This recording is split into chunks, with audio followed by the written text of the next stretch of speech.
Perkenalkan, saya Erniati dari program studi D3 Statistika Terapan Politeknik Medika Farma Husada Mataram. Izinkan saya untuk menyampaikan beberapa susunan kegiatan kita pada pagi hari ini. Acara pertama, pembukaan.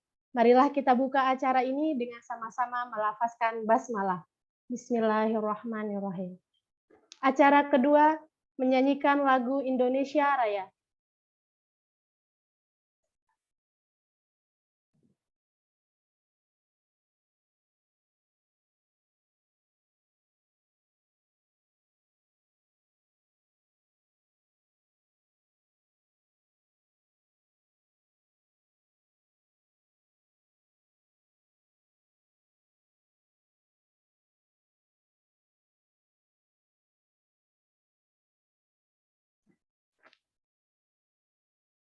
Mohon izin karena ada kendala teknis, jadi kita langsung ke acara ketiga, sambutan Direktur Politeknik Medika Farma Husada Mataram kepada Bapak Dr. Samsyuriansah, MM, MKes, kami persilahkan.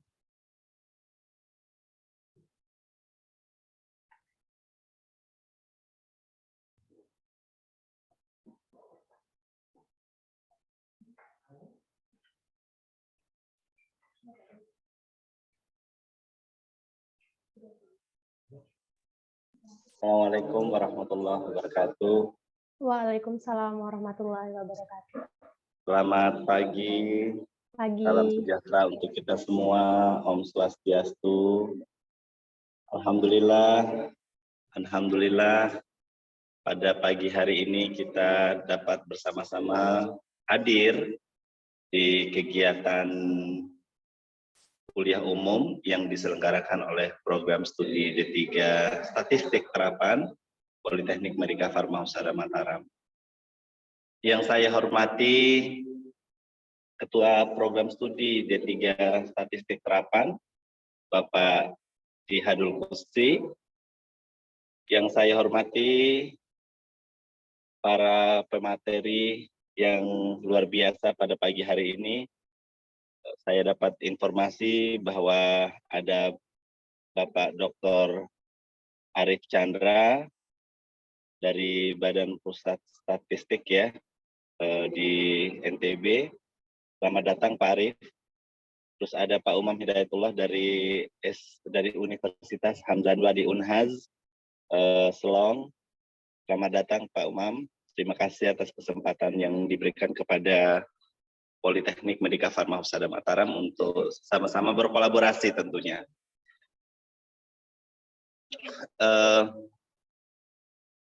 Tentu yang saya harapkan daripada kegiatan ini adalah apa outputnya, sehingga nanti dapat memberikan dampak yang positif bagi masyarakat di Nusa Tenggara Barat, khususnya di Politeknik Medika Farma Husada Mataram, terkait dengan data. Negara bisa bermasalah itu karena data.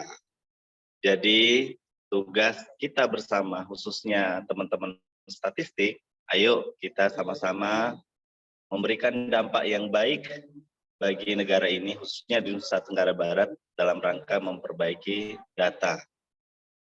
Oleh karena itu, saya berpesan kepada kita semua, khususnya kepada teman-teman statistik, mari sama-sama kita membantu pemerintah dalam rangka memperbaiki data yang ada di Nusa Tenggara Barat. Selanjutnya, saya menyampaikan terima kasih kepada teman-teman prodi statistik yang menyelenggarakan kegiatan pada pagi hari ini. Lalu permohonan maaf juga saya sampaikan kepada seluruh hadirin undangan peserta kuliah umum jika dalam proses pelaksanaannya nanti ditemukan hal-hal yang kurang berkenan di hati Bapak Ibu teman-teman semuanya. Demikian mungkin sambutan yang bisa saya sampaikan. Lebih dan kurangnya saya mohon maaf. Assalamualaikum warahmatullahi wabarakatuh. Waalaikumsalam warahmatullahi wabarakatuh. Terima kasih kami ucapkan kepada Bapak Direktur Politeknik Medika Farma Husada Mataram. Acara terakhir yaitu penutup. Marilah kita tutup acara ini dengan sama-sama melafazkan hamdalah. Alhamdulillahirabbil alamin. Untuk seluruh peserta dimohon untuk tetap mengikuti seluruh rangkaian kegiatan ini hingga selesai karena kita akan memberikan reward berupa pulsa ataupun uang elektronik sebesar Rp50.000 untuk satu penanya terpilih di masing-masing topik. Acara selanjutnya sesi 2 yang akan dipandu oleh moderator kita kepada Ibu Reni Amalia Permata MSI, kami persilakan. Oke, terima kasih MC atas waktu yang diberikan kepada saya. Sebelumnya, apakah suara saya cukup terdengar jelas? Tes? Apakah suara saya cukup terdengar jelas?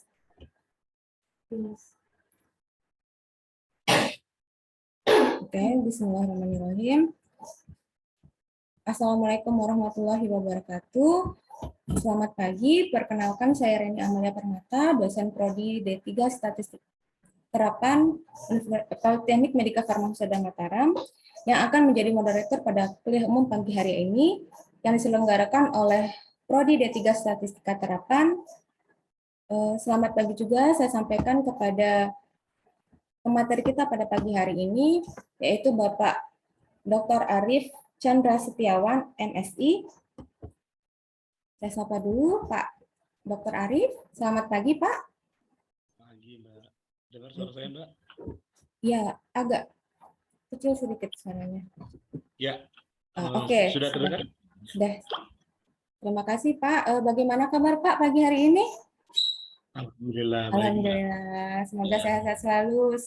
Terima kasih sudah bersedia meluangkan waktu untuk menghadiri kuliah umum pada pagi hari ini, Pak.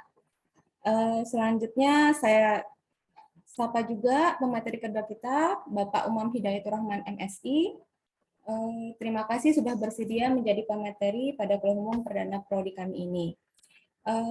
Tak lupa juga saya sampaikan kepada para peserta dari berbagai universitas, baik dari NTB maupun dari luar NTB dan instansi lainnya. Saya ucapkan selamat bergabung dan semoga tetap semangat mengikuti kuliah umum pada pagi hari ini sampai akhir. Saya ucapkan terima kasih juga atas partisipasi dari seluruh civitas akademika Politeknik Medika Farma Husada Mataram, khususnya rekan-rekan dosen Prodi D3 Statistika Terapan. Baiklah, untuk mempersingkat waktu, mari kita mulai saja sesi kedua pada pagi hari ini, yaitu penyampaian materi pertama pada kuliah umum yang bertemakan Selamat datang di dunia statistika, why you choose career in statistics. Sebelumnya saya akan menampilkan atau membacakan profil dari pemateri pertama kita, Bapak Dr. Arif Chandra Setiawan, MSI.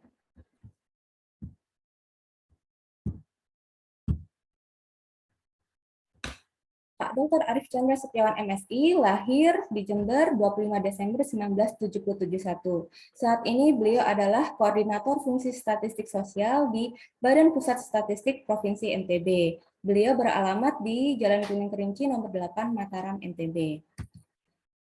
Pendidikan beliau menempuh S1 di Sekolah Tinggi Ilmu Statistik Jakarta tahun 2000, kemudian melanjutkan S2 di Universitas Tadulako Palu pada tahun 2009, dan terakhir S3 di Universitas Erlangga Surabaya tahun 2020. Adapun pengalaman bekerja, beliau pernah bekerja di Badan Pusat Statistik Provinsi Sulawesi Tengah dari tahun 2000 sampai 2012, kemudian di Badan Pusat Statistik Provinsi Jawa Timur 2012 hingga 2017, dan Badan Pusat Statistik Provinsi Nusa Tenggara Barat dari tahun 2017 hingga sekarang. Lalu PLT Kepala BPS Kabupaten Sumbawa Barat dan menjadi dosen khusus Universitas Erlangga. Selanjutnya, demikianlah profil dari Bapak Dr. Arif. Untuk mempersingkat waktu, saya persilahkan kepada Bapak Dr. Arif untuk menyampaikan materi 45 menit ke depan. Silahkan Pak Arif. Bismillahirrahmanirrahim. Assalamualaikum warahmatullahi wabarakatuh. Selamat pagi, salam sejahtera untuk kita semua. Mohon izin ya, share screen bisa? Sudah bisa dilihat? Tampil Pak. Oke. Oke, baik. Yang saya hormati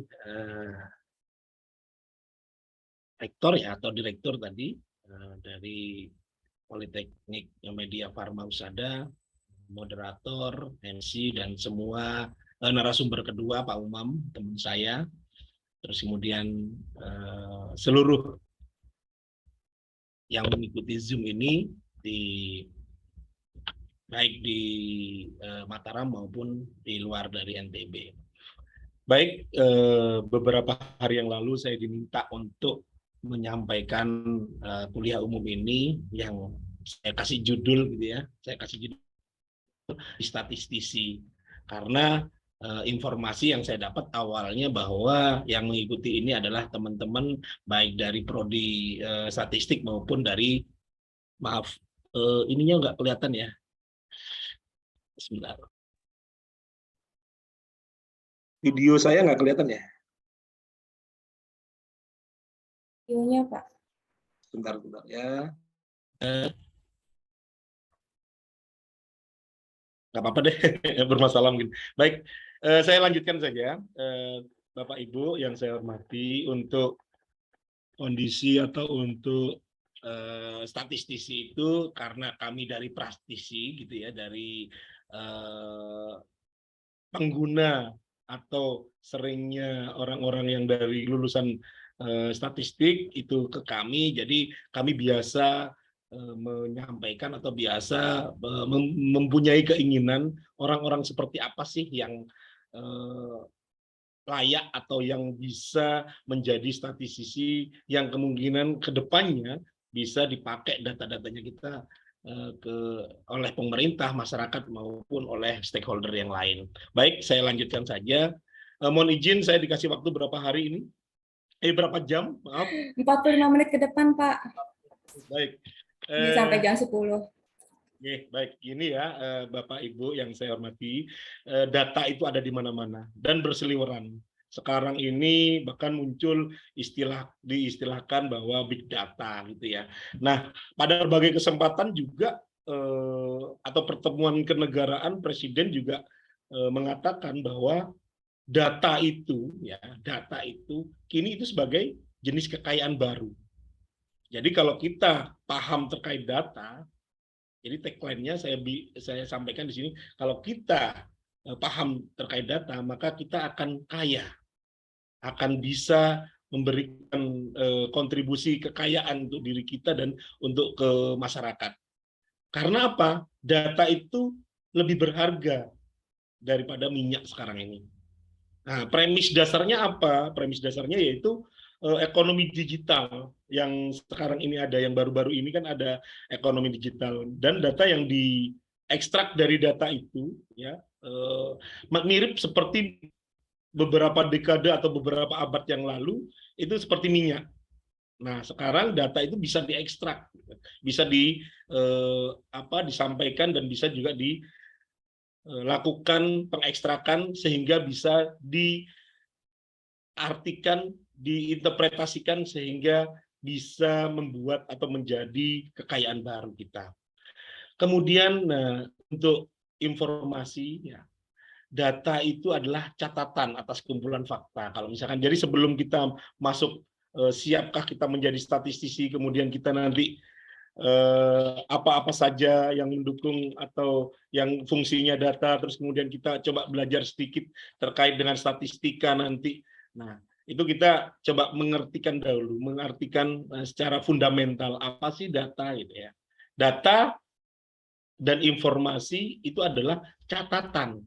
Tapi akan ada bedanya nanti. Kalau data adalah catatan atas kumpulan fakta. Jadi harus ada faktanya. Jadi kalau hanya catatan saja, tidak ada faktanya, itu bukan data. Nah, data itu merupakan bentuk jamak dari datum. Yaitu varian. Datum itu varian informasi.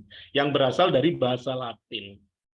Yaitu sesuatu yang diberikan. Maksudnya ada artinya, ada maknanya. Dalam penggunaan sehari-hari, data berarti sebuah pernyataan yang diterima secara apa adanya. Nah itu, jadi data itu harus merupakan kumpulan, dan kumpulan itu harus ada faktanya, ada maknanya. Kalau tidak merupakan fakta, berarti dia bukan data. Kemudian fungsi data, Bapak Ibu. Untuk fungsi data, dan kalau misalkan tidak berfungsi seperti 5 ini, berarti dia bukan data. Dia hanya tulisan biasa, hitung-hitungan biasa, hanya sekedar tulisan atau sekedar huruf, angka, dan lain sebagainya. Nah, untuk yang pertama fungsi dari data, yaitu membuat keputusan terbaik dalam memecahkan masalah. Jadi kumpulan-kumpulan data ini dia akan melakukan atau membuat keputusan yang terbaik. Jadi kalau ada masalah, datanya ada. Data itu tidak selalu angka ya. Data itu bisa jadi gambar, bisa jadi deskriptif, bisa jadi citra dan lain sebagainya. Kemudian yang kedua, sebagai acuan dalam tiap-tiap implementasi suatu kegiatan. Jadi acuan, kalau misalkan ada datanya, berarti akan ada informasi, akan ada bisa membuat implementasi dari kegiatan suatu aktivitas. Yang ketiga, sebagai dasar perencanaan. Jadi Bapak Ibu kalau misalkan ada data nanti, kalau misalkan, oh datanya bagaimana? Nah itu juga sebagai dasar perencanaan atau penelitian. Jadi kita mungkin kalau D3 itu karya tulis, nanti kalau S1 itu skripsi, kalau S2 itu tesis dan disertasi gitu ya. Nah, itu harus dasarnya itu dari data. Yang keempat, sebagai bahan evaluasi. Jadi berdasarkan data sesuatu, maka kita akan bisa mengevaluasi. Jadi fakta-fakta sebelum-sebelumnya kita akan mengevaluasi ke depan seperti apa. Dan yang kelima yaitu dasar pengambil keputusan pemerintah. Tidak hanya pemerintah saja, melainkan user atau pengguna dari data tersebut. Berikutnya informasi. Kalau tadi data, sekarang informasi. Ya. Kalau data kan satuan-satuan dikumpulkan seperti itu. Kalau informasi, yaitu data yang diolah menjadi bentuk. Jadi data, beberapa data-data dan kumpulan data tadi itu diolah. Itu menjadi informasi. Jadi kalau misalnya informasinya apa? Oh, berarti harus ada data-data yang mendukung dari apa yang akan kita teliti, informasi itu. Nah, beda lagi dengan statistik. Kalau statistik, yaitu kumpulan data yang dapat memberikan gambaran sampel. Sampelnya seperti apa? Bahkan kalau bisa sensusnya bagaimana. Jadi sensus dan sampel dan sensus. Seperti itu. Jadi data, informasi, dan statistik itu harus kita bedakan. Jadi sebelum masuk ke bagaimana sih implementasi, bagaimana sih menjadi statistisi, gitu kan, seperti itu. Jadi kalau sudah paham, kita tahu maknanya, manfaatnya statistik juga kita lihat ya. Jadi di sini ada 5 yang saya sampaikan, sebenarnya banyak. Untuk menyajikan fakta dalam bentuk yang lebih ilmiah. Seperti itu. Terus kemudian menyederhanakan data yang begitu banyak dan rumit, itu manfaat statistik. Jadi datanya rumit, sampai ribuan, sampai big data dan lain sebagainya, tapi kita bisa sederhanakan dengan cara memanfaatkan statistik. Kemudian tadi juga sudah disampaikan di depan, dasar pengambilan keputusan, mengevaluasi juga. Dan keempat, manfaat statistik, ilmu dan informasi yang bermanfaat. Kalau nggak bermanfaat, bukan statistik. Dan yang kelima, yaitu prediksi berbagai kejadian di masa depan. Jadi akan bisa memprediksi. Ada alat-alatnya nanti. Kita belajar ke sana sebentar. Nah, ini ada tagline juga. Informasi is like kompos. Jadi informasi itu seperti kompos. Tidak ada gunanya jika Anda itu tidak menyebarkan. Jadi kita harus menyebarkan sesuatu informasi atau sesuatu data seperti itu. Jadi bentuknya macam-macam, silakan. Apalagi era-era sekarang ini bisa memanfaatkan digitalisasi dan lain sebagainya, bisa menulis di opini, bisa menulis buku dan lain sebagainya. Nah, itu adalah merupakan informasi. Dan fungsinya yaitu memanfaatkan statistik. Manfaat statistik untuk pemerintah banyak. Jadi ini sebenarnya kemarin juga untuk beberapa pertemuan dengan pemerintah gitu ya. Saya sebentar aja saya sampaikan. Nah, di sini sebagai contoh menghitung jumlah penduduk 10 tahun sekali itu menghitung jumlah penduduk. Teman-teman juga nanti kalau karya tulis ilmiah pasti membutuhkan jumlah penduduk. Semua stakeholder, semua mulai dari pusat sampai daerah, mulai dari presiden, menteri, gubernur sampai bupati itu butuh jumlah penduduk. Kenapa? Setiap program itu membutuhkan jumlah penduduk. Karena dia jumlah penduduk itu sebagai penyebut suatu program. Berapa sih jumlah penduduk yang ada di NTB tahun sekian dan lain sebagainya. Itu. Jadi sangat dibutuhkan untuk perencanaan. Kemudian yang kedua quick count. Nah, kita tahu ya kalau quick count itu kita sering nonton di televisi, ada juga yang bilang pesimis, Pak, quick count salah itu Pak. Nah, itu tanda kutip, apakah sudah melakukan kaidah-kaidah statistik atau tidak. Tapi banyak yang lembaga-lembaga yang quick count bisa dipercaya dan dia lebih cepat mengetahui hasil pemilunya. Bahkan selisihnya margin of error-nya itu sekitar 2-5%, maksimalnya ya 5% biasanya begitu. Bahkan kita kalau penelitian nantinya kalau Bapak Ibu masuk di KTI ya yang teman-teman D3 itu kita selalu melakukan penelitian itu alfanya atau tingkat signifikansinya 95% atau 99%. Berarti alfanya atau errornya sekitar 2 atau 5% dan lain sebagainya. Karena penelitian sosial. Baik, saya lanjutkan. Contoh juga meninjau kenaikan atau menurunkan harga. Di sini setiap bulan BPS juga selalu merilis inflasi dan lain sebagainya. Itu banyak data-data untuk pemerintahan. Kemudian menanggulangi kemiskinan. Ini contoh yang berikutnya. Ya, berkat bantuan statistik, pemerintah dapat mengetahui bagaimana sih suksesnya program sosial yang dibantu oleh pemerintah pusat, pemerintah provinsi, pemerintah kabupaten kota. Jadi itu kita lakukan dengan cara statistik, dengan cara ambil sampel dan lain sebagainya.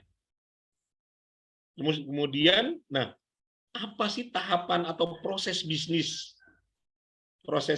dari statistik itu? Jadi Bapak Ibu, kita kalau berbicara statistik, kita nanti harus tahu proses statistik itu atau tahapan-tahapannya. Jadi kalau kita tadi menanggulangi kemiskinan, kemudian sebelumnya itu gimana caranya mengevaluasi, quick count, menghitung jumlah penduduk. Nah, itu ada cara-caranya. Jadi harus melalui proses bisnis, melalui tahapan-tahapan yang tidak boleh dilanggar satu tahapan dengan tahapan yang lain. Ini contoh juga yang kelima, nanti ya proses bisnis kita sampaikan di belakang. Tahap bidang transportasi ini biasanya memanfaatkan penghitungan statistik untuk mengukur prioritas. Apakah prioritas untuk membutuhkan infrastruktur baru atau pelebaran jalan atau hanya butuh tambal aspal aja dan lain sebagainya. Itu untuk bidang transportasi. Untuk kesehatan kemarin juga ada survei atau ada terkait dengan COVID dan lain sebagainya. Nah, itu juga menggunakan statistik. Gitu. Terus kemudian juga memilih merek mana vaksin yang lebih efektif satu dengan yang lain, kan kemarin banyak ya vaksin-vaksin yang beredar dan lain sebagainya. Nah, itu kita bisa mengetahui merek mana-mana saja yang efektif, efisien, dan sekaligus jika digelontorkan program seperti apa. Nah, tadi untuk pemerintah, sekarang untuk kehidupan sehari-hari. Ini mengetahui perkiraan cuaca, terus kemudian digital marketing, ini yang selalu saya sampaikan kepada beberapa teman-teman kami gitu ya di Pemda atau stakeholder. Nah, digital marketing ini penting Bapak Ibu apalagi anak-anak teman-teman baru gitu ya yang mau ke arah belajar ke arah statistik gitu ya, kita itu belajar di gudangnya ilmu. Kalau kita belajar di statistik, kita itu belajar di gudang ilmu, sekali lagi, di gudangnya ilmu pengetahuan. Kenapa saya sampaikan gudangnya ilmu pengetahuan? Coba Bapak Ibu seperti kami gitu ya di BPS, seperti kalau yang paling sukses gitu ya, paling sukses itu adalah namanya Hans Rosling. Coba di searching di Google Hans Rosling. Nah, Hans Rosling itu setiap hari dia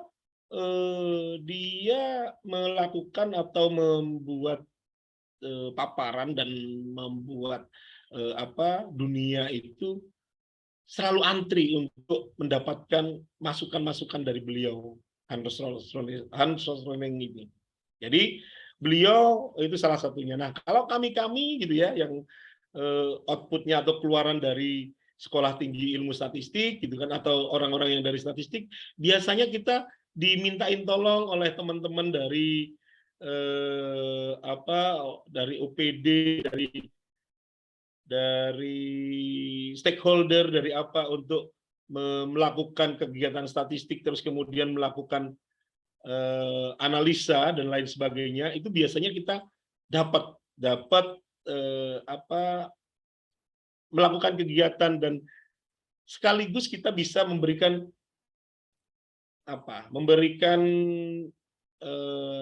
pencerahan kepada seluruh masyarakat atau seluruh stakeholder seperti itu. Jadi selalu saya sampaikan bahwa kita ke depan, orang-orang yang berada di dunia atau lingkungan statistik itu adalah orang-orang yang hebat, orang-orang yang sangat-sangat memiliki gudang ilmu pengetahuan. Jadi jangan minder, bahkan jangan juga kok seperti ini ya. Ingat, saya berkecimpung di dunia praktisi, teman-teman saya di seluruh stakeholder, mulai dari saya sering komunikasi sama Ibu Wagub, saya juga sering Bapeda, Dinas Sosial, Kesehatan, Tenaga Kerja, dan lain-lain, dan mereka itu masih butuh banyak orang-orang yang ahli statistik. Kami menyampaikan, termasuk di Kominfo yang di NTB.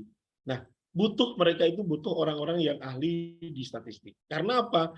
Mereka, kalau kita berbicara terkait dengan alat statistik, mereka rata-rata, waduh, saya sudah langsung mundur dan lain sebagainya.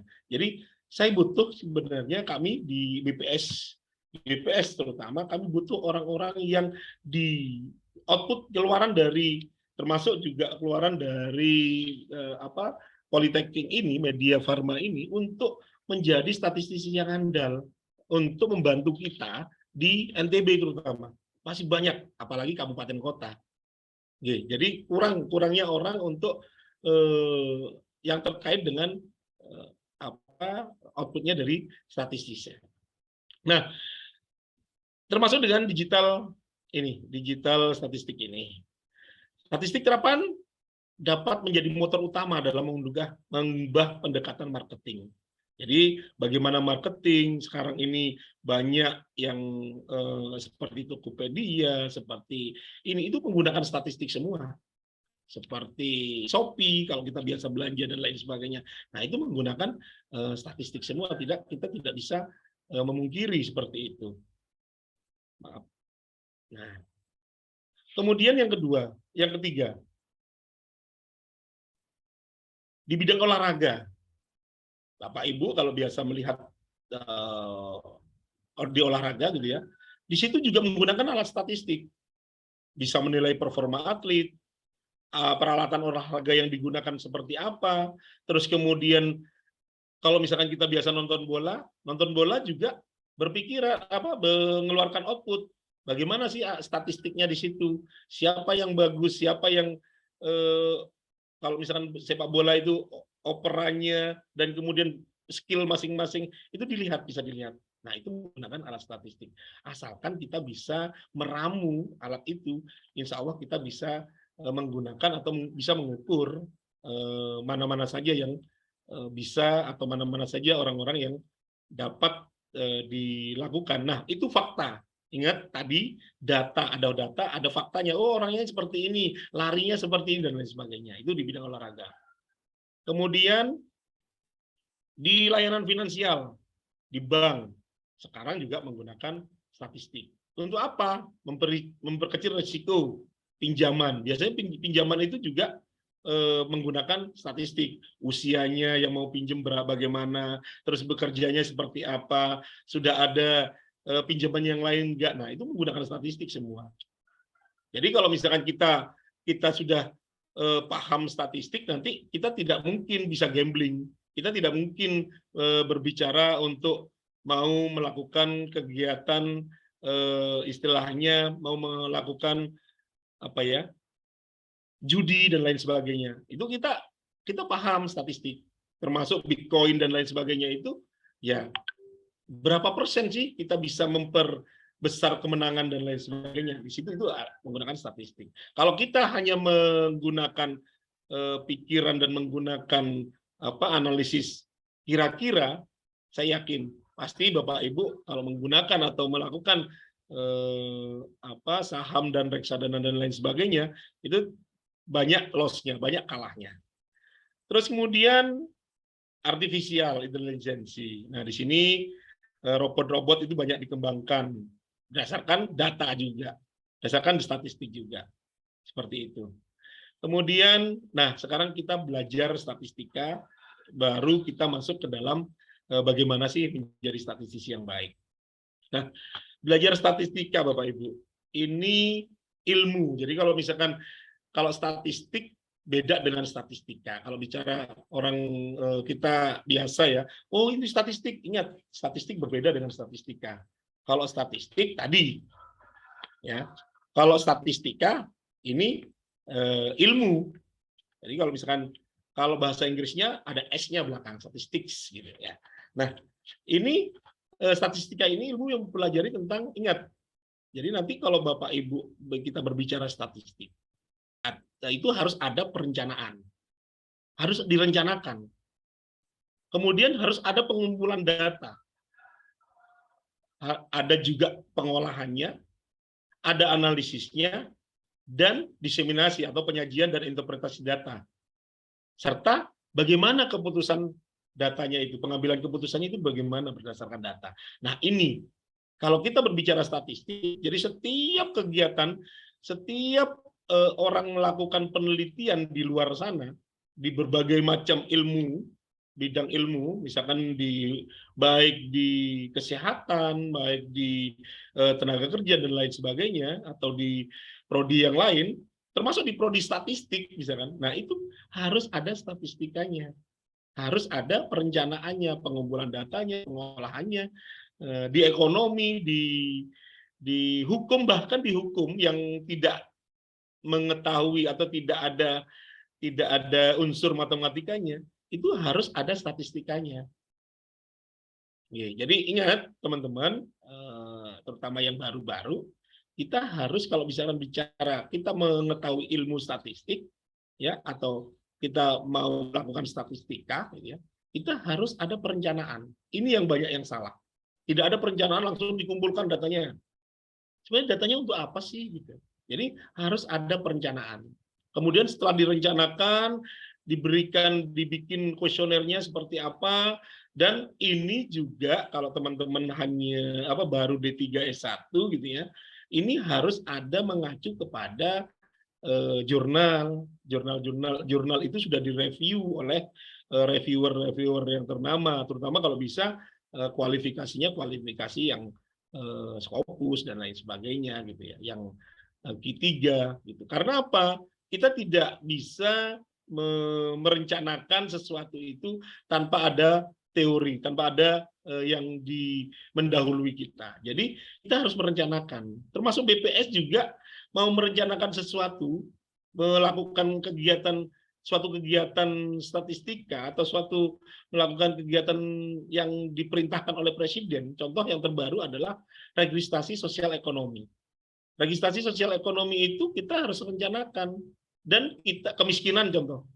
ya inflasi contoh. Nah, itu kita harus ada dasar teorinya, direncanakan. Ada nggak dari Bank Dunia, World Bank?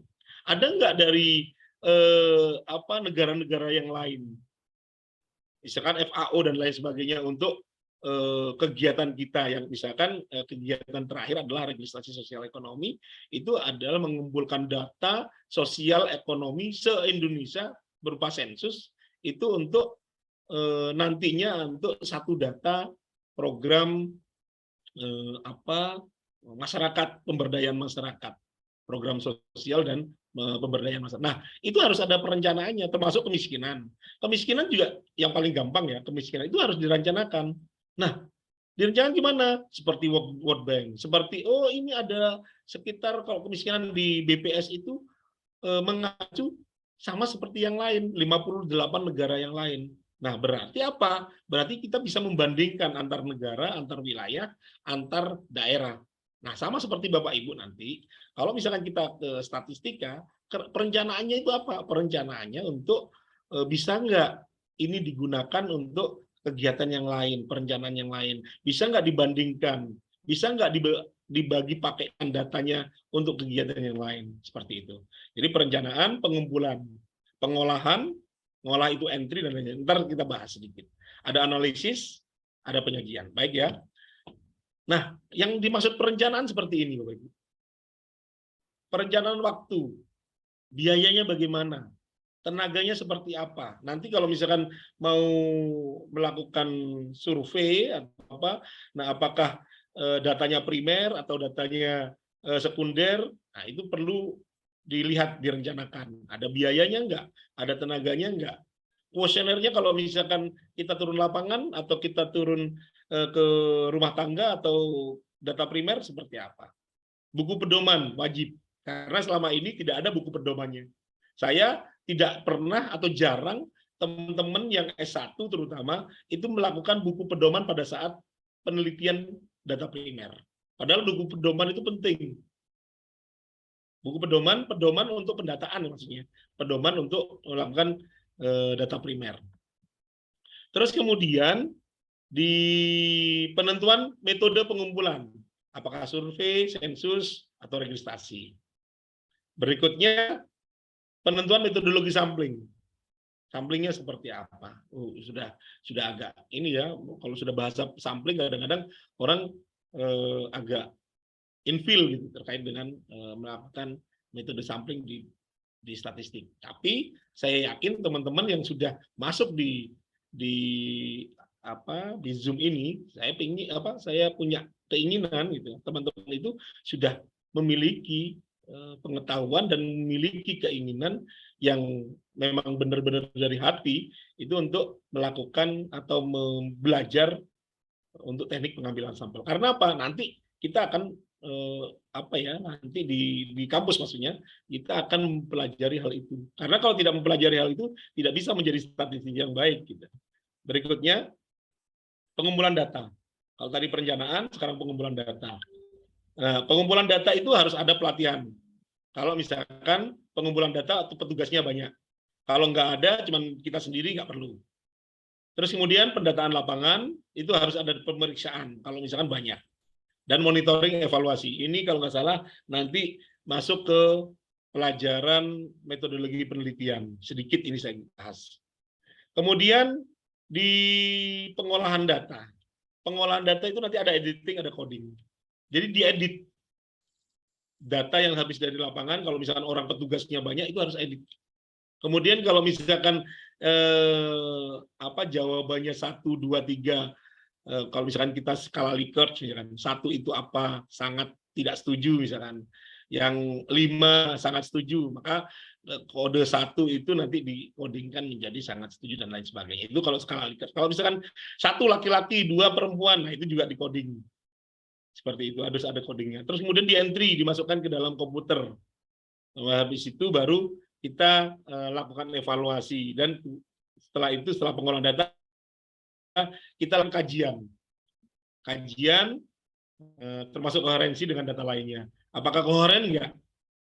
Kemudian membuat visualisasi data, sehingga datanya menarik.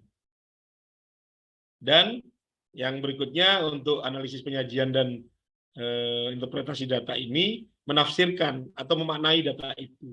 Ingat, memaknai data tidak asal memaknai, harus ada konsep definisi yang sudah kita ambil dari berbagai jurnal atau berbagai literatur yang ada.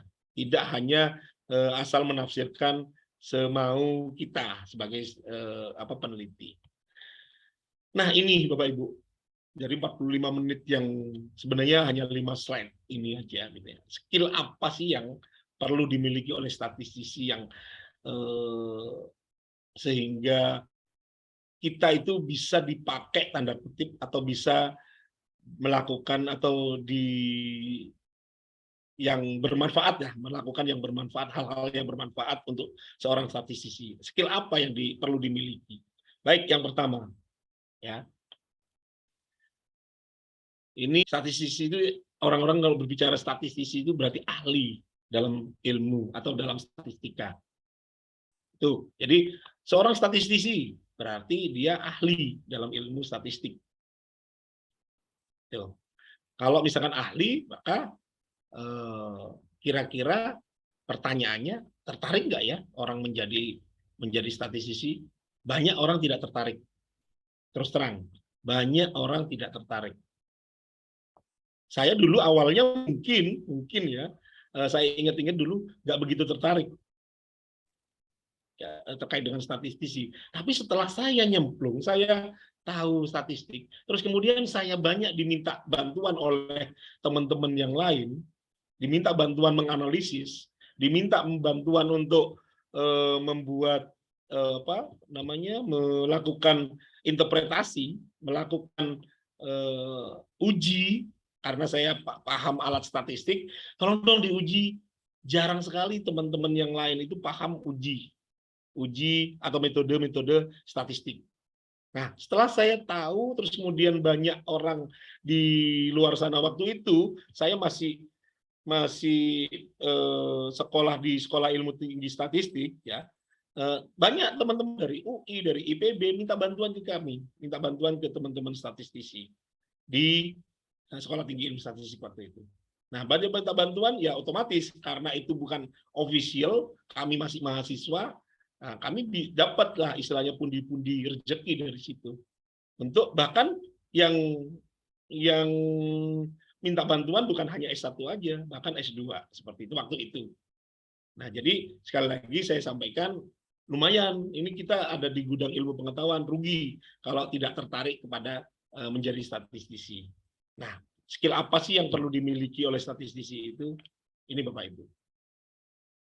Yang pertama adalah, yang dibutuhkan adalah komunikasi. Komunikasi yang baik.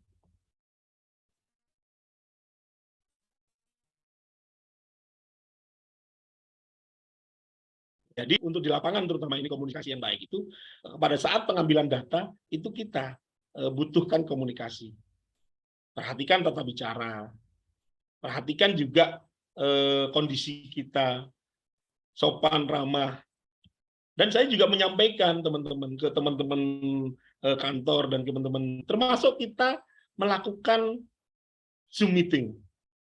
Kalau kami, gitu ya, saya pribadi, kalau melakukan Zoom meeting tidak pernah off kamera. Kalau kami, itu menjadi syarat menjadi statistisi yang baik. Contohnya kenapa? Kita melihat gerakan tubuh kita. Kalau tadi mungkin kalau misalnya error kamera atau nggak ada kameranya oke lah gitu ya. Tapi kalau misalnya ada kamera, kita memperhatikan gerakan tubuh kita, melakukan komunikasi, mata kita dilihat seperti apa sih, interest nggak sih kita, itu kan bisa kelihatan. Coba dari sini, berapa orang sih yang butuh, yang interest kelihatan, termasuk nggak usah lah jauh-jauh Bapak Ibu dosen yang ikut di sini misalkan. Nah itu saya yakin Bapak Ibu dosen tahulah orang-orang atau teman-teman yang interest dan tidak terhadap mata kuliah kita. Seperti itu. Jadi syarat pertama menjadi statistisi yang baik itu adalah perhatikan atau komunikasi yang baik. Interest enggak, sopan enggak dia, tidak bertele-tele, dan menjadi pendengar yang baik. Tidak memotong-motong.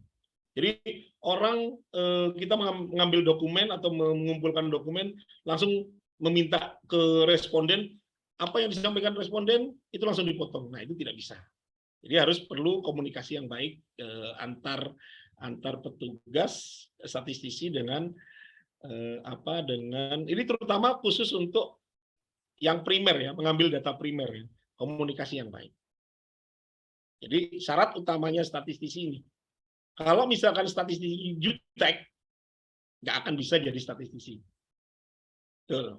Oke. Ini dasar kami. Kalau misalkan kami kemarin ini dalam beberapa hari ini mengumpulkan petugas, gitu ya, mengumpulkan petugas lapangan sekitar 9.129 se-NTB. 9.129 orang. Nah, syarat utama yang ini, komunikasi yang baik. Bisa nggak ngomong? Kalau diem aja, nggak kepo, misalkan nggak kepo, orangnya nggak kepo, diem aja, pendiam, itu sudah kami lewat. Nggak boleh dia masuk ke dalam syarat menjadi petugas BPS, menjadi petugas ini. Jadi harus agak kepo, harus agak bisa komunikasi, dan cara komunikasinya seperti apa. Apa sopan atau sok pintar atau bagaimana, itu kan ketahuan. Itu biasanya kalau misalkan tergantung jam terbang juga ya. Kalau misalkan kita biasa komunikasi, makanya saya sarankan kepada teman-teman yang sekarang mau ke D3 D3 di sini di Medika Farma ini gitu ya. Saya sarankan supaya adik-adik ini atau Mas Mbak ini untuk belajar komunikasi. Kalau perlu Bapak Ibu dosen ajarkan mereka berbicara di depan. Kalau saya biasanya ngajar di kampus gitu ya, saya harus mewakili satu orang setiap hari, itu mewakili pagi dan sore, mewakili dia memimpin doa.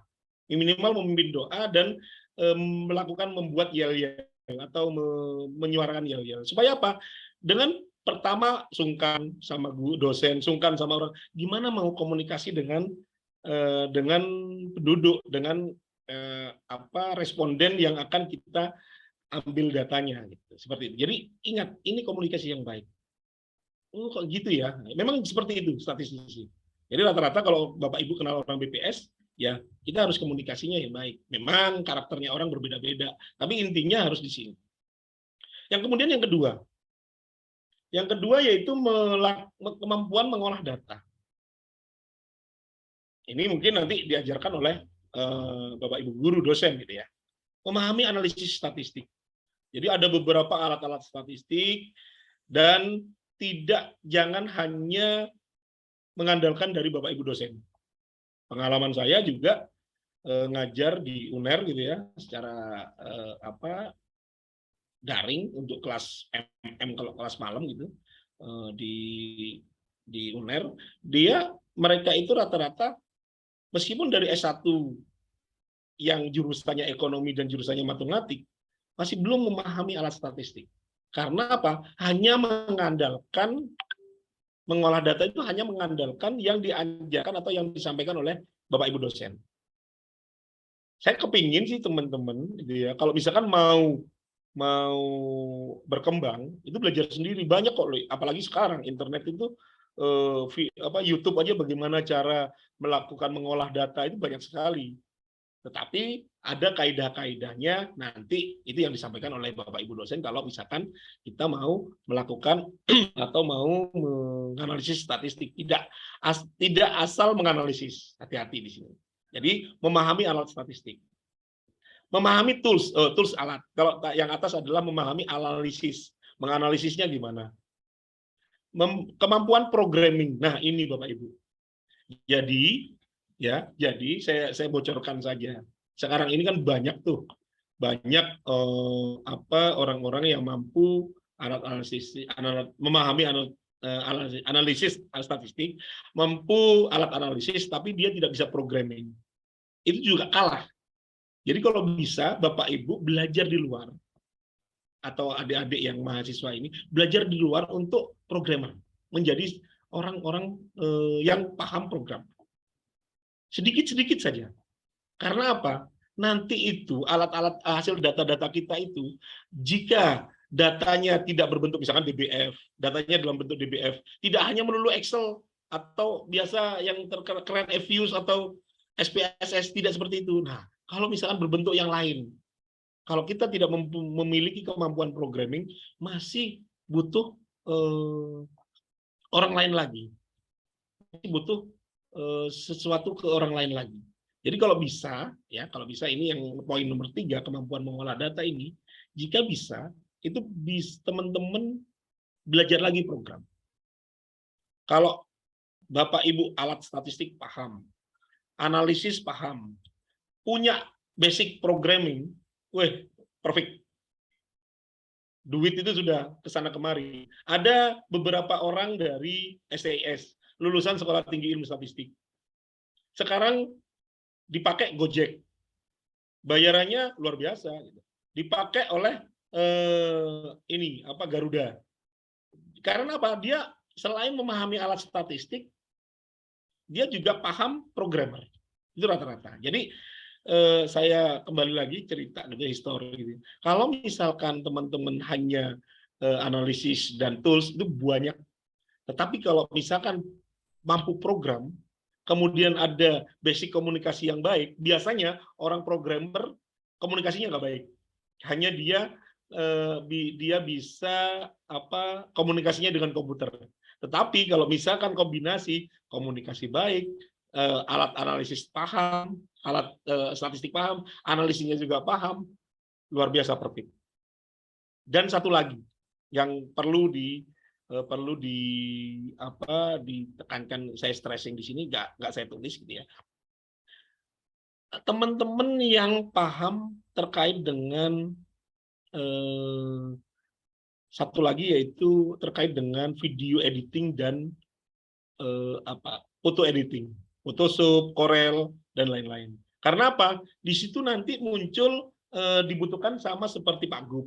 Contoh Pak Gub ini, Pak Gub kita gitu ya, Bu Wagub, Pak Presiden, menteri-menteri. Mereka itu butuhnya hanya satu lembar saja, satu lembar data.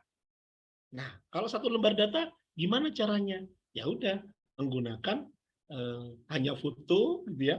Terus kemudian ada data-datanya, terus kemudian kita dengan hanya melihat satu lembar, kita sudah mengerti apa sih artinya yang kita sampaikan.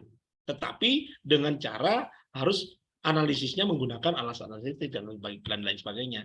Video juga gitu. Video data misalkan, ada videonya. Oke. Nah, apalagi sekarang, saya kembali lagi ke kemampuan programming. Sekarang adalah big data. Yang digembar-gemborkan, kalau bisa menguasai big data, kita akan menguasai dunia. Kami di BPS sedang belajar juga. Syukur-syukur kalau misalkan dari output dari Politeknik Medika Farma ini ada yang bisa menguasai big data. Wow, luar biasa. Semua data ada di sini. Misalkan, nggak usah jauh-jauh, harga beras di Bima dengan harga beras yang ada di misalkan Lombok Timur, gitu ya, berbeda jauh. Ada selisih. Kalau pinter big data, kalau bisa mengekstrak data-data yang ada di luaran, mungkin data WA, mungkin data kalau sementara ini biasanya yang menggunakan big data itu adalah data-data dari dari Twitter atau data dari Instagram, Facebook dan lain sebagainya. Tapi kebanyakan orang-orang menggunakan Twitter. Orang yang men-tweet satu kata atau satu tema itu pasti biasanya bisa disaring berapa sih yang tweet ini. Nah, kalau misalkan terkait dengan beras lah, nggak usah jauh-jauh, itu bisa kaya Bapak Ibu. Kalau misalkan ada marginnya, Lombok Timur, Lombok Timur itu 9.000, Bima itu 12.000, marginnya 1 kilonya lumayan nih. Misalkan ya, lumayan nih. Cuman bermodalkan transport, Bapak Ibu bisa luar biasa dapat keuntungannya dan lain sebagainya. Ini contoh sederhana aja untuk kemampuan programming. Nah, dan berikutnya adalah memiliki intuisi terhadap data. Jadi ada sense gitu lah. Sense-nya, kalau data seperti ini kayaknya nggak mungkin deh. Itu istilahnya intuisi atau sense terhadap data. Dan berikutnya kemampuan interpretasi, membaca data dan memaknai data. Nah, ini bagaimana kemampuan untuk menjadi statistisi.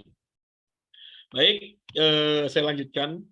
Ini sudah saya sudah sampaikan, pahami gaya komunikasi, apakah pasif, agresif, asertif, dan lain sebagainya. Ini sudah saya sampaikan tadi untuk komunikasi dari Terelia ini. Komunikasi adalah kunci untuk membuka hubungan. Karena hubungan ini, komunikasi ini, koordinasi ini penting. Termasuk kami di BPS untuk melakukan suatu kegiatan harus koordinasi dan konsolidasi dengan seluruh stakeholder. Tidak bisa berdiri sendiri. Nah, selanjutnya, lantas kepercayaan adalah kunci penggenapnya agar awet dan langgeng. Yang dimaksud di sini ya tadi, komunikasi. Jadi kalau komunikasinya kita belum apa-apa, kita turun lapangan, datanya nggak bagus, kita jutek, kita nggak akan dapat data yang sesuai dengan apa yang kita harapkan. Maksudnya kita harapkan itu bukan baik dan harus maunya kita. Datanya itu apa yang dikeluarkan oleh responden itu apa adanya, tidak ditutup-tutupi dan lain sebagainya. Nah, ini pahami gaya komunikasi, gunakan bahasa tubuh dan nonverbal. Tadi yang saya sampaikan, saya biasanya kalau di kelas Zoom gitu ya, 34 orang, 32 orang di kelas, ini biasanya saya ingin tahu interest nggak dia, tiduran nggak dia, atau dan lain sebagainya. Mungkin itu untuk komunikasi yang baik. Untuk mengolah data seperti ini, Bapak Ibu, memahami analisis statistik, memahami tools analisis. Nah, tools analisis di sini ada Python, ada MATLAB, ada Minitab, SPSS-R, Excel, dan lain sebagainya. Nah, kalau programming tadi, algoritma ya, terus intuisi data yaitu pengambilan keputusan yang tepat. Apakah tepat? Enggak. Kemudian, waktunya habis ya? Belum? Dikit lagi? Sekitar 10 menit lagi, Pak. Kemudian saya lanjutkan interpretasi data. Ya, untuk memaknai data atau interpretasi data itu apa yang dilakukan? Ya, ini Enrico Giovanni juga menyatakan mutan statistik. Di era informasi saat ini, ketersediaan informasi semakin membingungkan masyarakat. Banyak hoax, banyak yang bohong, dan lain sebagainya. Nah, banyak juga yang menginterpretasikannya berbeda atau diterjemahkan secara keliru. Dicampur adukan dengan persepsi personal dan yang lain-lain. Nah, untuk memaknai data, pahami dari awal. Pahami prosesnya, proses sainsnya itu seperti apa. Kemudian, ingat, nomor 3 yang paling penting. Teorinya seperti apa sih? Kalau nggak tahu teori, kalau nggak tahu, kita malas membaca jurnal, jangan harap Bapak Ibu bisa mendapatkan atau melakukan, menghasilkan data atau hipotesis berikutnya, atau tidak menghasilkan KTI yang bagus. Maksudnya yang bagus itu sesuai dengan kaidah statistik, atau menjadi statistik yang baik. Nggak akan bisa. Jadi harus pahami teori. Kalau nggak paham teori, lewat, nggak usah ke statistisi, nggak usah menjadi statistisi, karena harus paham teorinya. Oh, teorinya kita mau skala Likert, misalnya menggunakan skala Likert, ya harus tahu teorinya. Nggak asal main ngambil data dan lain sebagainya. Nah, pahami local knowledge-nya. Maksudnya local knowledge-nya ini, kalau misalkan dilakukan penelitian di daerah kita, itu seperti apa? Itu local knowledge. Pahami seperti itu untuk memaknai data. Karena memaknai data tidak mudah dan itu mahal. Hans Rosling yang tadi saya sampaikan itu memaknai data. Dia memiliki data sedunia mulai tahun awal adanya kehidupan disampaikan seperti itu sampai memprediksi sampai tahun 2030.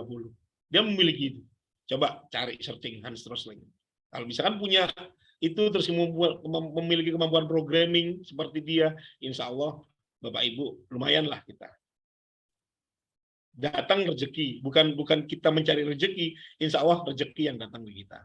Kemudian kesimpulannya, karena udah waktu habis, data jika diolah menjadi informasi merupakan sesuatu yang sangat berharga. Jadi kalau misalkan kita tidak hanya datanya saja tapi tidak diolah, Bapak Ibu ini di kesimpulan ini coba begini ya, saya ajarkan begini. Coba Bapak Ibu melihat buku publikasi dari BPS. Kalau misalkan kepingin tahu seperti apa sih, satu aja tabel, tolong dilihat tabel itu selama 10 menit. 10 menit. Atau tabel apapun deh yang dipublis, yang dirilis oleh instansi-instansi, dirilis, tolong dilihat. Pasti ada yang kita akan bisa bicarakan di situ. Saya selalu begitu. Kalau teman-teman Sekolah Tinggi Ilmu Statistik datang, pegawai baru, saya selalu sampaikan bahwa coba kalau kita tidak tahu interpretasi, kita tidak bisa mengolah informasi atau kita tidak bisa membahasakan informasi, coba lihat tabel. Tabel itu biasanya tabel banyak tabel, males angka-angka aja. Coba satu tabel 5-10 menit. Pasti akan berbunyi itu. Nah, kemudian yang kedua, statistik yang akan dibutuhkan oleh kehidupan sehari-hari baik oleh pemerintah maupun masyarakat tadi sudah contoh-contohnya. Dan yang ketiga, untuk menjadi statistisi yang andal dibutuhkan kemampuan berkomunikasi yang baik, kemampuan mengolah dan interpretasi data serta intuisi terhadap data tersebut. Jangan lupa menjadi statistika atau ilmu statistik itu seperti apa tadi, mulai dari perencanaan sampai diseminasinya. Mungkin itu Ibu moderator yang bisa saya sampaikan. Mohon maaf mungkin ada yang kurang berkenan. Bila itu wassalamualaikum warahmatullahi wabarakatuh. Waalaikumsalam warahmatullahi wabarakatuh. Terima kasih banyak Pak Arief. Alhamdulillah materi pertama sudah selesai. Materi yang sangat diberikan sangat luar biasa, sangat bermanfaat bagi kita semua. Dan ada tadi kutipan menarik yang Bapak sampaikan tadi, saya sempat catat. Ke depan, kita orang yang berada di lingkungan statistik akan menjadi orang-orang hebat karena kita memiliki gudang ilmu pengetahuan. Benar, Pak? Seperti itu. Selanjutnya, kita langsung saja mulai sesi tanya-jawab. Saya persilahkan 3 penanya pertama bisa raise hand atau memberikan pertanyaan pada kolom chat. Jangan lupa menyebutkan nama dan universitas atau institusi. Silahkan jika ada yang ingin bertanya. Saya, Bu. Ya, sebentar. Atas nama Anissa Dwi Putri. Oh, silahkan, Anissa. Oke, bismillahirrahmanirrahim. Assalamualaikum warahmatullahi wabarakatuh. Perkenalkan, nama saya Anissa Dwi Putri dari program S3 Statistika Terapan Politeknik Medika Farma Husada Mataram. Baik, saya akan bertanya di sini. Tadi kan disebutkan bahwa data itu adalah sebuah fakta. Seandainya saat saya melakukan pengumpulan data dan salah satu atau banyak responden yang berbohong, apakah masih bisa disebut data itu sebuah fakta? Oke, mungkin hanya itu. Mau langsung ditanggapi Pak atau kita tunggu pertanyaan lagi selanjutnya? Monggo, silakan tergantung moderator. Mau saya tanggapi? Kita buka 2 pertanyaan lagi. Silakan, ada yang mau bertanya lagi?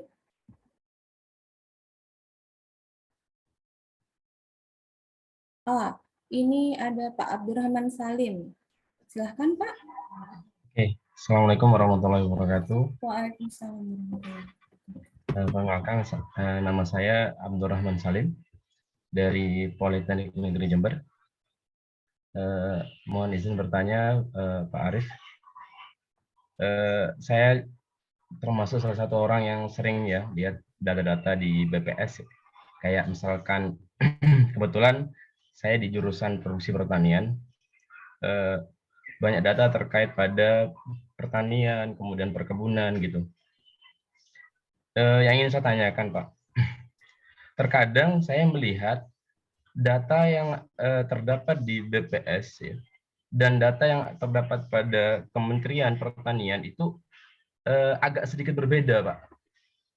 Misalkan, saya ambil contoh misalkan, Pak, pada produksi kopi gitu.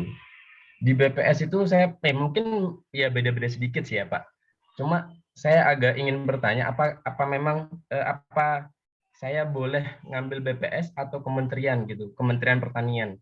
Misalkan saya punya produksi kopi tadi 200 ton per hektar. Sedangkan di BPS atau di kementerian itu ada 208, ada 210 gitu. Nah, kadang-kadang kan memang ya saya tahu juga sih namanya data primer, data sekunder atau data sekunder yang kita dapatkan dari BPS atau dari kementerian itu apa namanya mungkin sudah diolah dan sebagainya. Cuma saya ingin kebetulan dengan Bapak terkait pada BPS-nya sendiri, apa memang seperti itu ya Pak? Jadi pengen tahu kejelasan saja.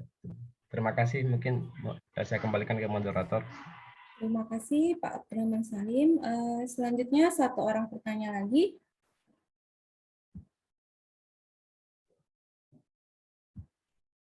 Izin untuk bertanya. Silakan. Baik, Bismillahirrahmanirrahim. Seperti yang dijelaskan oleh Bapak Arif Chandra tadi, statistisi adalah ahli dalam ilmu statistika. Dalam arti kita harus memiliki skill seperti yang dipaparkan oleh Bapak tadi. Nah, bagaimana cara kita mengimplementasikan jika kita belum memiliki skill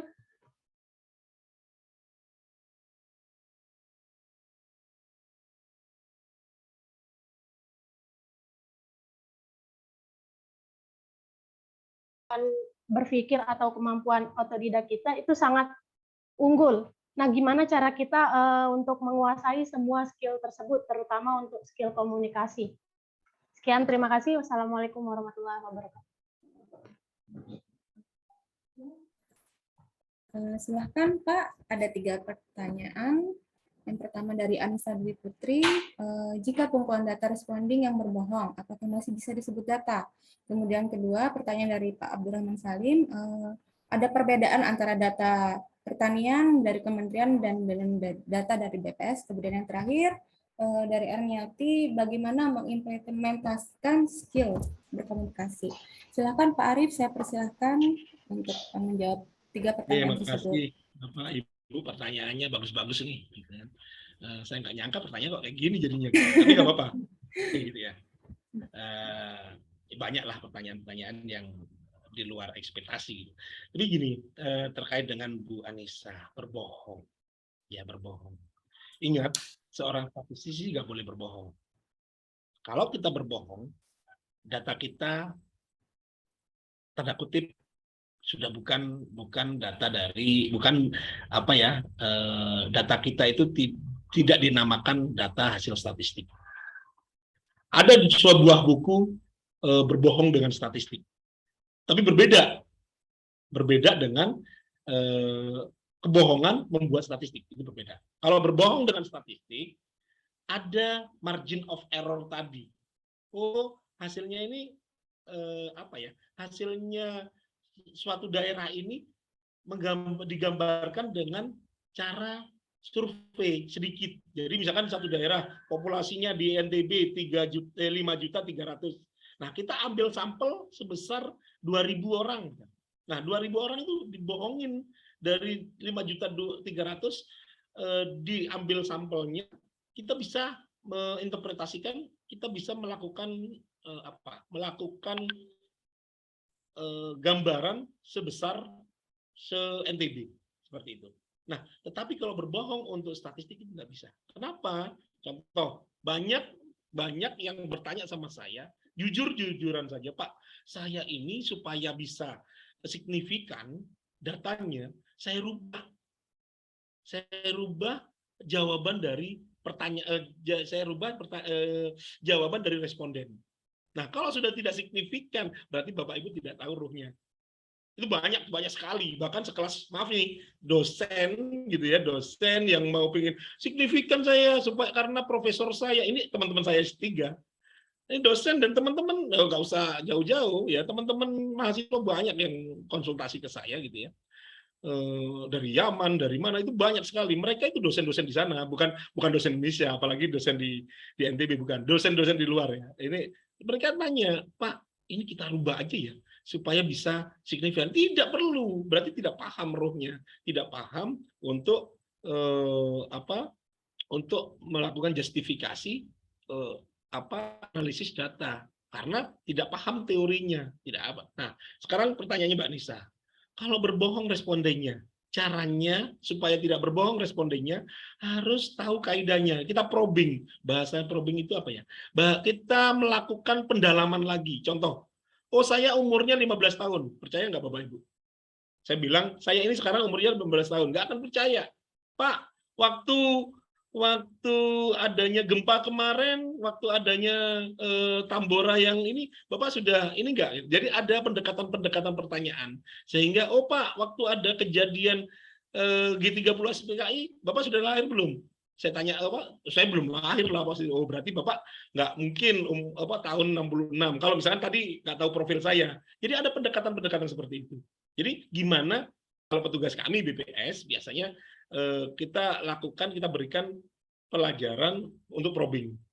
Jadi melakukan pendekatan-pendekatan yang terutama pertanyaan itu mendasar enggak. Oke, jadi itu ya Mbak Anissa, kami tidak mentolerir, termasuk kami di petugas BPS, kalau sampai ketahuan berbohong, ya mohon maaf, kami akan, terutama yang di NTB, karena kan saya kan koordinator tim untuk melakukan pendataan rumah tangga. Jadi termasuk rumah tangga tadi, kalau sampai berbohong ketahuan. Kami juga mengetahui dengan cara indikator-indikator itu kita evaluasi. Contoh, umur 15 tahun dia laki-laki, dia sebagai kepala rumah tangga, punya anak 15 tahun, dia punya anak umurnya 2 tahun. Apa iya 13 tahun dia udah nikah langsung punya anak 2 tahun. Nah, kayak gitu-gitu contoh ya. Ini contoh yang paling mudah. Contoh-contoh yang lain kami ada gitu. Kita bisa diskusi nanti kalau misalkan itu. Jadi ada kaidah-kaidah, ada tools-nya kami untuk supaya orang ini kalau berbohong saya kembalikan lagi. Termasuk tadi, kalau misalkan ditanya, oh ini produksi pertanian di kabupaten ini sekian. Loh, tapi nggak mungkin nih. Karena apa? Dia, misalkan di Kota Bima, produksi pertanian dia 6 ton sehektar. Itu kan 6 ton per hektar setiap produksi, dan 3 kali. Nggak mungkin. Karena apa? Di Bima, misalkan atau di daerah Sumbawa, itu curah hujan, menggunakan hujan dan lain sebagainya. Nah, itu hal-hal seperti itu perlu kita intuisi lah tadi, intuisi untuk melakukan menginterpretasi data. Jadi kita harus mendapatkan atau sense of datanya itu harus ada. Jadi gitu ya Ibu Anissa ya. Jadi kalau berbohong tidak bisa. Itu bukan orang statistisi namanya nanti. Terus kemudian nanti kalau misalkan apakah hasilnya itu kan bukan fakta. Nanti bukan statistik. Bukan data yang valid, dan kan kumpulan informasi tadi merupakan data-data kan, jadi itu bukan data. Itu ya Mbak Anissa. Terus Pak Abdurrahman, produksi pertanian, perkebunan dilihat dari BPS dan Kementerian Pertanian atau Dinas Pertanian itu tidak sama, Pak. Apapun dari dinas, dari instansi dan lain sebagainya, lihat konsep definisi. Kopi misalnya.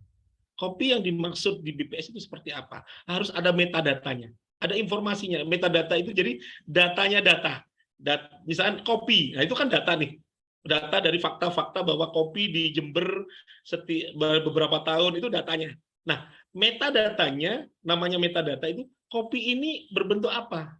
Contohnya gitu. Misalnya produksi sama nggak konsepnya sama dengan Dinas Pertanian? Kalau tidak, apakah metodenya diambilnya bulan sekian, misalkan produksi bulan sekian sampai bulan sekian, apa dalam 1 tahun, atau hanya kopi jenis tertentu saja? Apakah juga kopi yang ekspor dari beberapa kabupaten tetangga ikut dianggap produksi di sini, asalkan menggiling di sini? Nah, itu perlu pendalaman. Kami sih biasa ya kalau misalkan penduduk ya, kalau misalkan kopi ada teman kami yang memang dia bagian produksi gitu ya, bagian kan di BPS itu ada produksi, ada sosial. Kalau saya kan sosial, masalah yang hubungannya dengan masyarakat, ada juga yang terkait dengan ekonomi, inflasi, dan dari BI dan lain sebagainya. Nah, kalau misalkan teman-teman sudah tahu sama konsepnya masih berbeda, nah ini kita yang butuhkan oleh Presiden di Perpres nomor 39 tahun 2019, kita itu harus satu data. Nggak usah jauh-jauh. penduduk versinya BPS berbeda dengan penduduk versinya Dukcapil, berbeda dengan penduduk versinya BKKBN, berbeda dengan Dinas Sosial DP3A2KB dan lain sebagainya. Nah, kenapa konsepnya BPS 6 bulan dulu?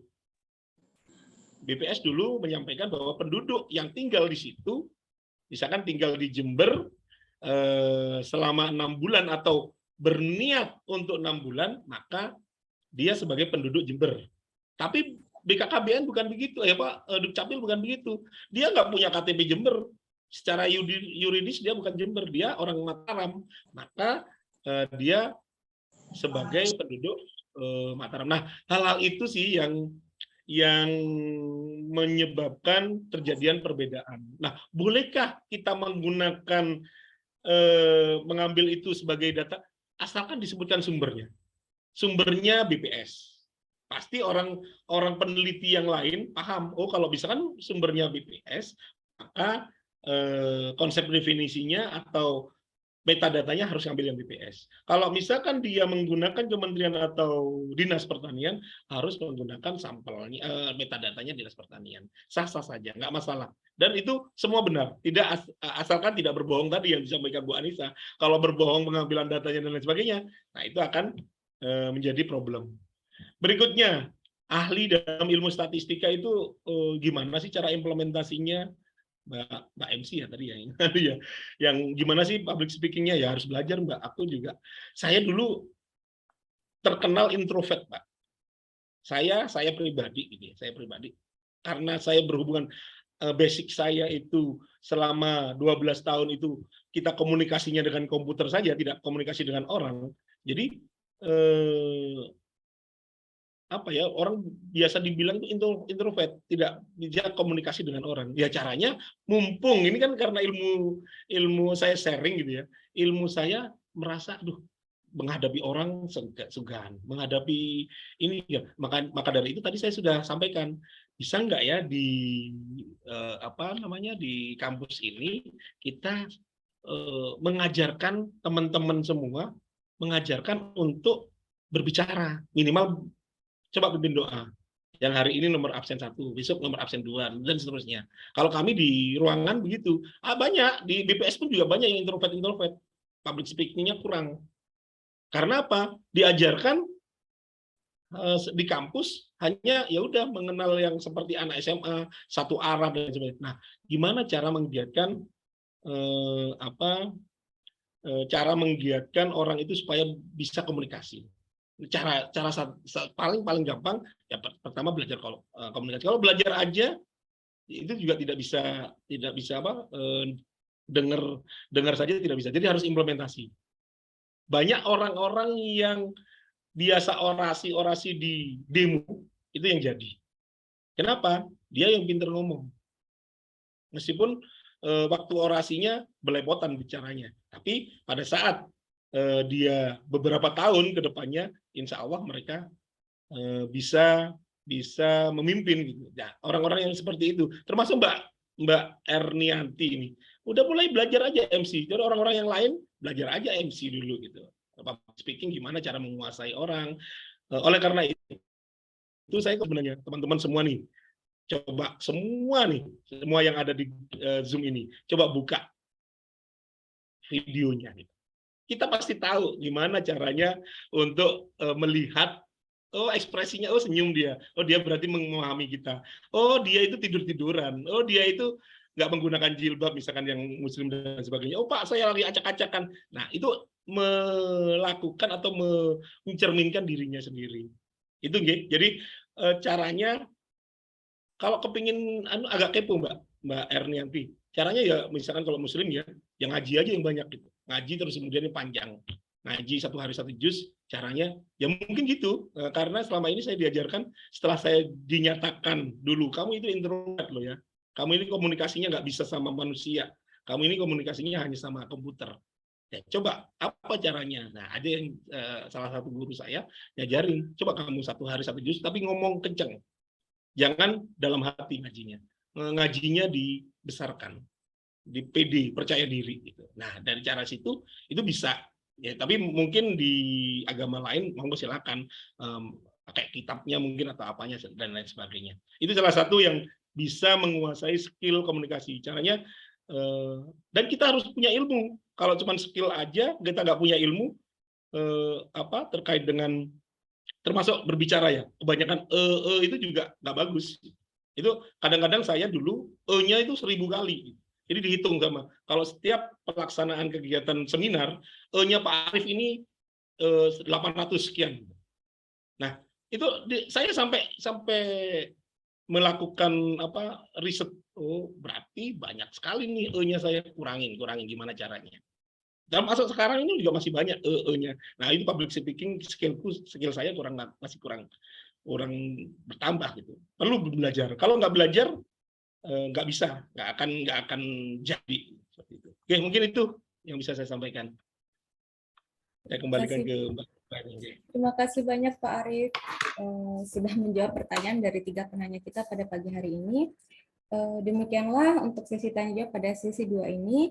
Adapun jika saya dapat tarik kesimpulan atau saya melihat lagi penyampaian materi dari Pak Arief tadi, kita sudah dijelaskan tentang bagaimana menjadi statistisi. Sudah diberikan definisi data, informasi statistik, fungsi data, manfaat statistik, serta skill yang perlu dimiliki oleh statistisi itu ada 3. Yang pertama, komunikasi yang baik, kedua, kemampuan mengolah data, dan yang terakhir adalah kemampuan interpretasi. Sebelum saya akhiri sesi 2 ini, kami akan menyerahkan sertifikat kepada Bapak Dr. Arief Chandra Setiawan, MSI, untuk penghargaan dari kami.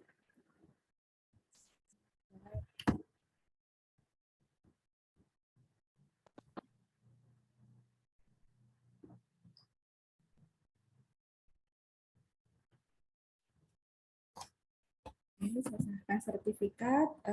Terima kasih Pak Arief atas ilmu yang sangat luar biasa pada pagi hari ini. Semoga para peserta, khususnya adik-adik mahasiswa, makin semangat untuk menambah skill agar menjadi seorang statistisi yang luar biasa.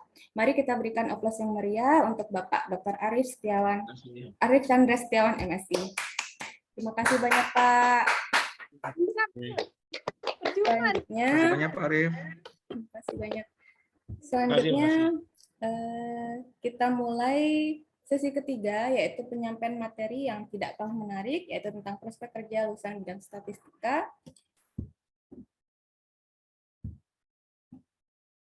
Akan kita hadirkan pemateri kedua kita. Apakah Pak Umam sudah berada di sini? Halo, Assalamualaikum. Waalaikumsalam. Suara saya kedengaran? Sudah, Pak. Waalaikumsalam.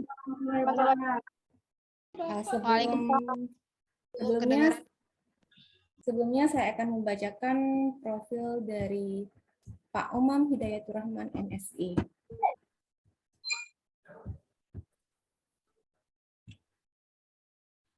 Materi kita kedua kali ini yaitu Pak Umam Hidayatur Rahman, MSI. Beliau lahir di Lombok Timur 8 September 1992, beralamat di Pringgesile, Lombok Timur.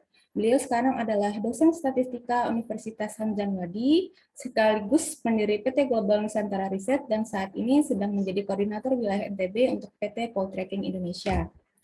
Adapun pendidikan beliau tempuh S1 Statistika di Universitas Islam Indonesia, S2 Statistika Terapan di Institut Pertanian Bogor. Skill dan kemampuan yang beliau kuasai yang untuk komputasi ada Microsoft Excel, SPS, Minitab, R Software, SAMPLS, kemudian ada SAS, MATLAB. Nah, untuk eksplorasi dan deskripsi data, mungkin ini orang-orang statistik sudah mengenal istilah-istilah ini, ada forecasting, modeling, klasifikasi.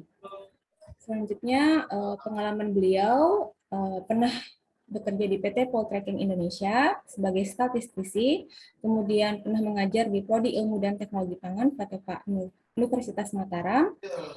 Sekarang menjadi pengajar di Prodi Statistika Universitas Hamzah Wadi, dan sebagai pendiri dari PT Global Nusantara Riset, dan koordinator wilayah NTB PT Poltreking Indonesia. Demikian profil dari Pak Umam Hidayatur Rahman. 45 menit ke depan kami persilahkan untuk menyampaikan materi kedua pada pagi hari ini. Silahkan Pak Umam. Iya. Ini suara saya ganggu. Maaf Pak, suaranya agak kecil. Jelas atau halo? Suaranya sudah dengeran jelas?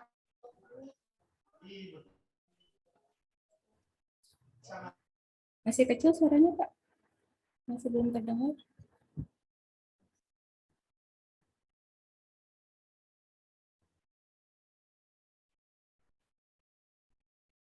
Silakan Pak Umum.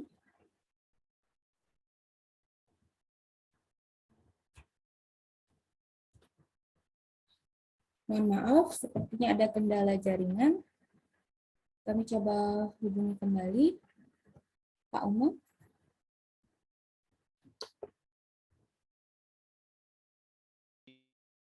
Juga. Di bidang bisnis, bisnis peningkatan produk dihan oleh si. Jadi sekarang itu base dan maksud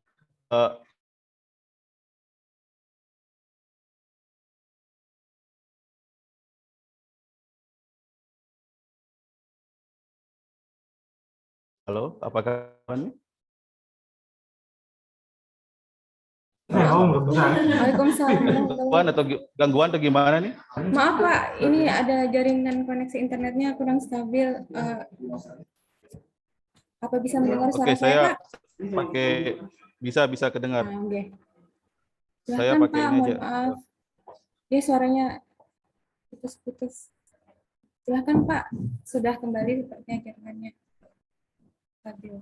Silakan Pak Umam, mohon maaf atas Di bisnis kendalanya. putus-putus ya? Putus-putus. Iya, suaranya putus-putus Pak. Sebentar, saya dulu untuk ganti koneksi ya. Nah, ini sudah mulai jelas suaranya Pak. Sekali lagi bahwa di sekarang ini di Industri 4.0 itu ada perkembangan teknologi, di bisnis sudah berubah, kemudian yang sekarang yang ketiga itu kompetensi, artinya kemampuan individu pun berubah. Sekarang itu perkembangannya adalah future skill. Jadi kemampuan di masa